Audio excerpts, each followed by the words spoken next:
আসসালামু আলাইকুম, আমি মোহাম্মদ জাহিদুল ইসলাম। আশা করি প্রিয় শিক্ষার্থী ও ভাই বোনেরা তোমরা সবাই ভালো আছো। আমি আল্লাহর রহমতে ভালো আছি। আজকে যে বিষয়টি নিয়ে আলোচনা করবো সেটি হচ্ছে নবম ও দশম শ্রেণীর হিসাব বিজ্ঞান অধ্যায় 3 থেকে 2 দফা দাখিলা পদ্ধতির সৃজনশীল 3 অঙ্কটি আমি সমাধান করব এই ক্লাসের মধ্যে। আশা করি তোমরা ক্লাসটি দেখবা। চলো তাহলে আমাদের ক্লাসটি শুরু করি।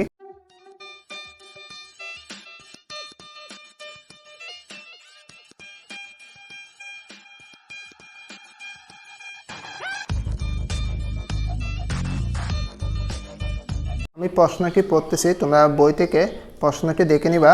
35 পৃষ্ঠার 3 নম্বর। আব্দুর রহমান এন্টারপ্রাইজ 2017 সালে মার্চের 1 তারিখে নগদ 2,40,000 টাকা, 56,000 টাকার যন্ত্রপাতি, 21,000 টাকার পণ্যদ্রব্য নিয়ে ব্যবসায় আরম্ভ করেন। উক্ত মাসে অন্যান্য লেনদেনগুলো হচ্ছে মার্চের 3 কাশেম ট্রেডার্সের নিকট থেকে পণ্য ক্রয় 34,000 টাকা, মার্চের 6 জাহিদ স্টোর নিকট বিস্কুট বিক্রয় 15,000 টাকা, মার্চের 7 দোকান ভাড়া 16,500, মার্চের 10 নগদে পণ্য বিক্রয় 75,000 টাকা, মার্চের 17 নগদে পণ্য ক্রয় 35,000 টাকা, মার্চের 19 কেক বিক্রয় 60,000 টাকা, মার্চের 21 জনতা ট্রেডার্সের নিকট থেকে ময়দা ক্রয় 17,500 এবং মার্চের 28 মালিক নিজ প্রয়োজনে ব্যবসায়ী থেকে উত্তোলন করেন 4,500 টাকা। তাহলে আমি প্রশ্নটা পড়লাম, এবার উদ্দীপকটা পড়লাম, এবার প্রশ্নটা পড়তেছি। প্রশ্ন তিনটা প্রশ্নের মধ্যে বলছে কত, বলছে মোট বিক্রয়ের পরিমাণ কত, অর্থাৎ বিক্রয়ের পরিমাণ নির্ণয় করতে বলছে। বিক্রয়ের পরিমাণ নির্ণয় করতে হলে আমাদেরকে আমরা যে লেনদেনগুলো পড়েছি এখান থেকে বিক্রয় যে সম্পর্ক আছে যুক্ত আছে সেই লেনদেনটি তাহলে আমাদের বিক্রয়ের মধ্যে আসবে, অর্থাৎ এটা দাঁড়ে হোক নগদে হোক, এটা বিক্রয়ের পরিমাণ বলছে, বিক্রয়ের পরিমাণের মধ্যে চলে আসবে। তাহলে আমাদেরকে বলছে কতে বিক্রয়ের পরিমাণ নির্ণয় করো। তাহলে আমরা বিক্রয়ের পরিমাণ নির্ণয় করতে হলে আমাদেরকে 3টা বক্স করতে হবে। ক, তোমরা কর হেডিংটা লিখে দিবা মোট বিক্রয়ের পরিমাণ কত নির্ণয় করো, এটা লিখে নিবা। তাহলে আমি বক্সটা বানাচ্ছি।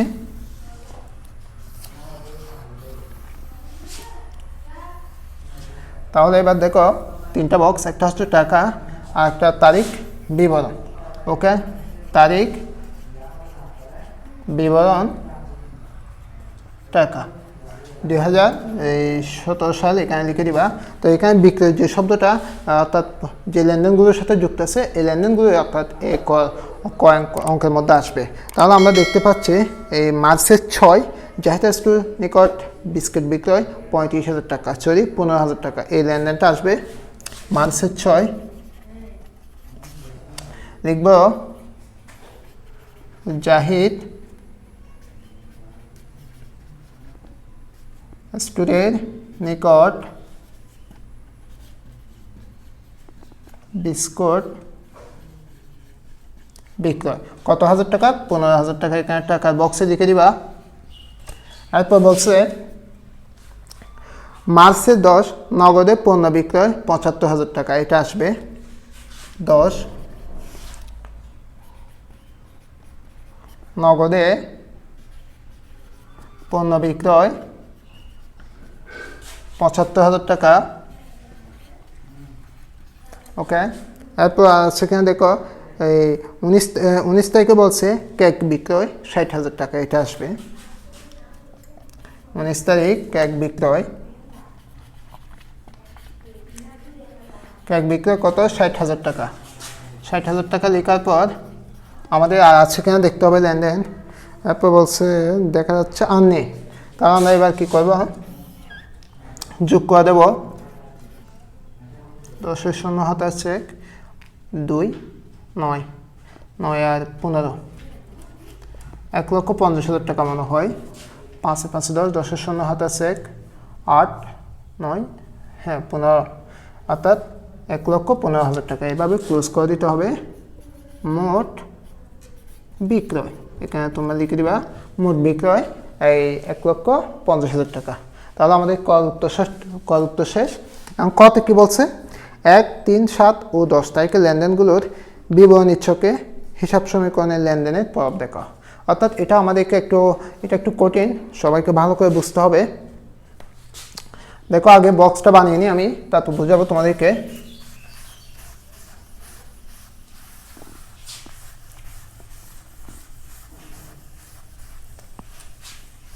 আমি ক নাম্বার অঙ্কটার বক্সটা বানিয়ে নিয়েছি, অর্থাৎ এখানে কয়টা বক্স হবে এটা আমি কিন্তু প্রশ্নগুলো পড়ার সাথে সাথে ধারণা করে ফেলছি কয়টা বক্স হবে।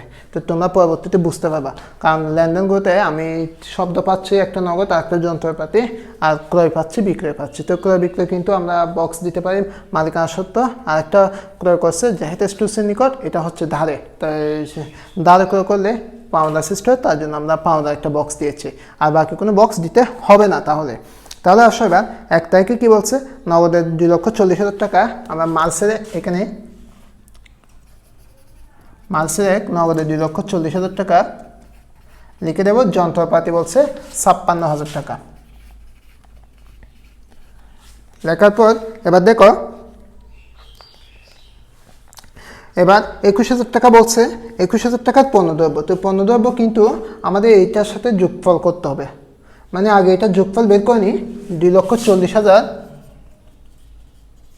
56,000, 21,000, তাহলে কত হয় দেখো, 7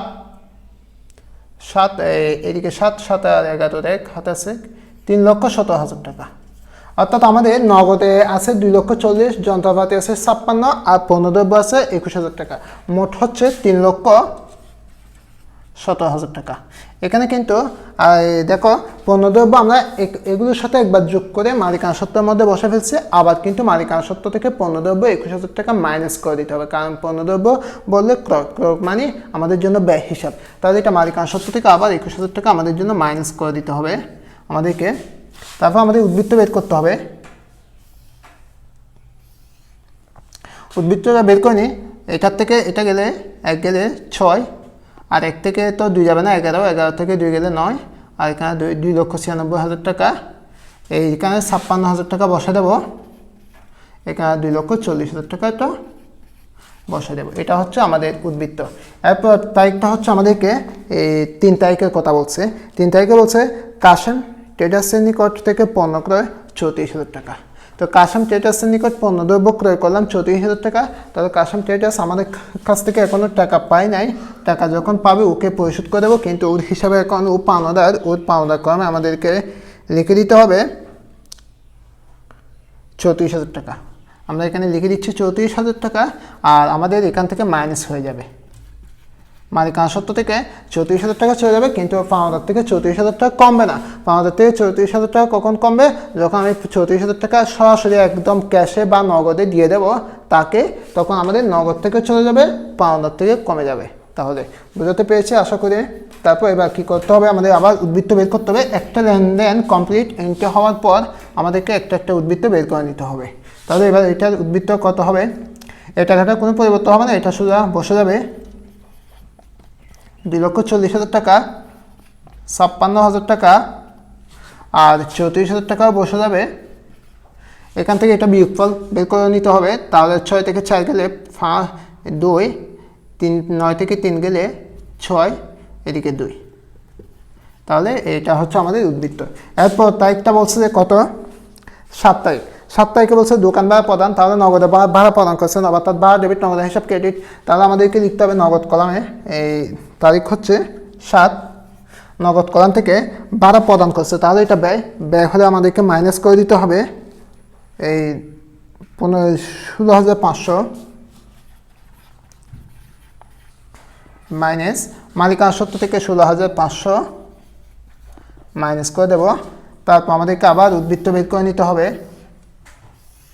তাহলে দেখো উদ্বৃত্ত বের করে নিই, 6 থেকে তো এখানে এই 0 2টা দিয়ে দিয়ে এখান থেকে 1 এখানে নিয়ে আসে, এখানে 1 নিয়ে আসে, এখানে 10, 10 থেকে 5 গেলে আর 5, এখানে থাকবে 9, 9 থেকে 6 গেলে 3, এখানে 3, 3 থেকে 2 গেলে 1 গেলে আর 2, এদিকে 2, 2,23,500। আর এদিকে 56,000 টাকাটা বসে দেব, এদিকে 34,000 টাকা বসে যাবে। এখানে কত হয় দেখো, 1 নিয়ে আসো 10, 10 থেকে 5 গেলে আর 5, এখানে আর থাকবে 1, 1 থেকে 6 যাবে না, 1 নিয়ে আসো 11, 11 থেকে 6 গেলে 5, আর এখানে থাকবে 5, 5 থেকে 1 গেলে 4, আর এদিকে 2। তাহলে এখানে হবে 2,45,500। ওকে, তাহলে এটা হচ্ছে উদ্বৃত্ত। এরপরটা হচ্ছে এই 20 তারিখ, এরপর সরি 20 তারিখ না 10 তারিখ 10 তারিখে বলছে নগদে পণ্য বিক্রয়। তো বিক্রয় করলে কিন্তু আমাদের আয় হয়, তাহলে আমাদের আয় হলে আমাদের নগদ কলামে একবার হবে আর মালিকানা সত্ত্বের মধ্যে হবে, টাকাটা কিন্তু যোগ করতে হবে আয়ের কারণে। তো আমরা লিখে 10 তারিখে 75,000 টাকা নগদ কলামে যোগ করব, মালিকানা সত্ত্বের কলামে 75,000 টাকা যোগ করে দেব। তাহলে আমরা এবার উদ্বৃত্তটা বের করে নিই। যোগ করলে কত হয় 5 0 5 আর 3 8 9 2 2,98,500, এদিকে হচ্ছে 56,000 টাকা। তারপর এখানে 34,000 টাকা, সরি এখানে একটা শূন্য বাড়তি হয়ে গেছে। এরপর ওটা হচ্ছে যে এটা যোগ করতে হবে 5 0 5 আর 5 10 10 শূন্য হাত আছে, এক আছে 5 5 আছে 12 সাথে 12 5 আর সাথে 12 হলে 2 হাতে 1 5 লক্ষ ছড়িয়ে 3,20,500।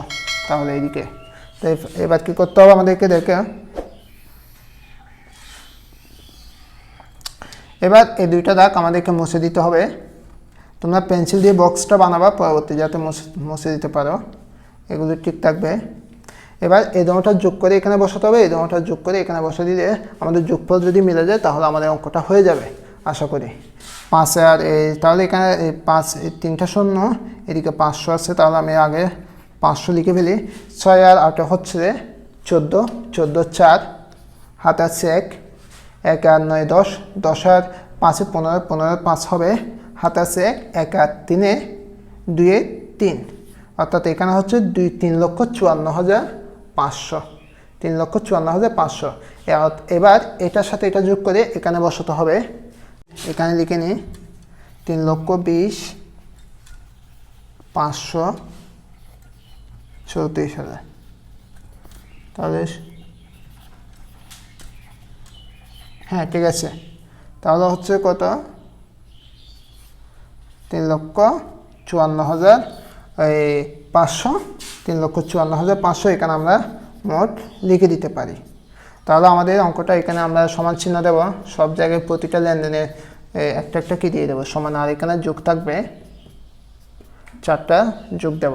তো এখানে আমি মন্তব্য কলামে আমি এখানে একটা রাফ করলাম, মন্তব্য কলামে তোমরা লিখে দিবা এই মাসেক, এটা হচ্ছে মূলধন আনয়ন প্লাস ক্রয়। এরপরটা আমাদের জন্য ক্রয় করা হয়েছে, তাহলে এটা আমরা ব্যয় হিসাব লিখবো। তারপর এরপরটা হচ্ছে ভাড়া প্রদান করেছি, তাহলে এটা ব্যয় হিসাব লিখে দেবো এখানে মন্তব্য কলামে। এরপরটা বিক্রয় করেছি, তাহলে এটা আমরা আয় হিসাব দেবো। তাহলে আমাদের খ নাম্বার অঙ্কটাও শেষ। এখন আমাদের লাস্টের অঙ্কটাতে যাব। শেষের অঙ্কটি করার আগে আমি এটা মুছে ফেলি।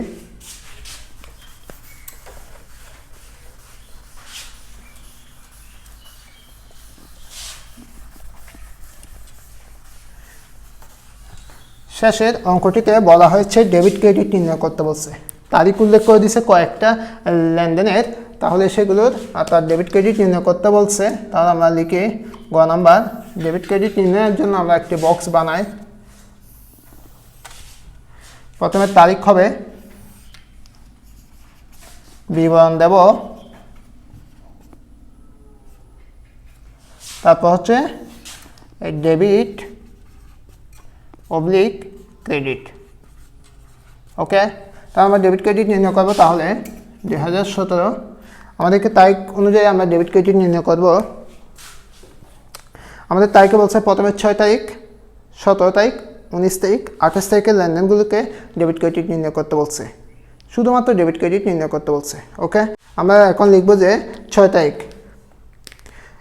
এখন আমাদের 6 তারিখের মধ্যে মার্চের 6, তারা আসো এবার একটু লেনদেনটা পড়ি। জাহিদ স্টোর্সের নিকট বিস্কিট বিক্রয় 15,000 টাকা। তাহলে জাহিদ স্টোর্সের নিকট যখন বিস্কিট বিক্রয় করছে, তাহলে এটা বাকিতে বিক্রয় করছে, বাকিতে বিক্রয় করলে আমাদের দেনাদার সৃষ্টি হয় আর বিক্রয় সৃষ্টি হয়, দেনাদার কিন্তু ডেবিট হয় সাধারণত। তাহলে আমরা দেনাদার ডেবিট দেব, দেনাদার হিসাব ডেবিট আর বিক্রয় হিসাব ক্রেডিট দিব। যেটা ক্রেডিট সেটাকে আমরা একটু দূরত্ব রেখে লিখবো, অর্থাৎ সোজাসুজি লিখবো না, তাহলে এটা ডেবিট হবে, আমি ইংলিশে দিচ্ছি, আর এটা ক্রেডিট হবে। ওকে, তাহলে আমাদের একটা অঙ্ক অর্থাৎ একটা লেনদেন এন্ট্রি করা শেষ। এখন বলছে মার্চের 17 তারিখ, মার্চের 17 তারিখে বলছে নগদে পণ্য ক্রয়। নগদে পণ্য ক্রয় করলে যা বাধা হবে যে এই 17 ক্রয় হিসাব ডেবিট, নগদান হিসাব ক্রেডিট। তাহলে আমি এখানে ডেবিট দিচ্ছি আর ক্রেডিট। তোমরা চাইলে কিন্তু ইংলিশ না লিখে তোমরা এখানে আমি লিখে দিচ্ছি ডেবিট আর এটা ক্রেডিট হবে। ওকে, তাহলে আসো এরপরটা হচ্ছে 19 তারিখ। 19 তারিখে বলছে কেক বিক্রয়। কেক বিক্রয় করলে নগদান হিসাব ডেবিট হবে, বিক্রয় হিসাব ক্রেডিট হবে। 19 তারিখ নগদান হিসাব ডেবিট আর এটা হবে বিক্রয় হিসাব ক্রেডিট। তাহলে ডেবিট আর ক্রেডিট। এরপরটা হচ্ছে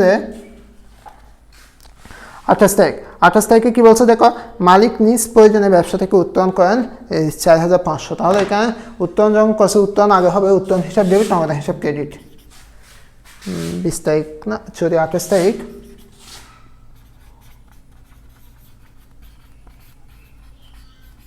উত্তোলন হিসাব ডেবিট,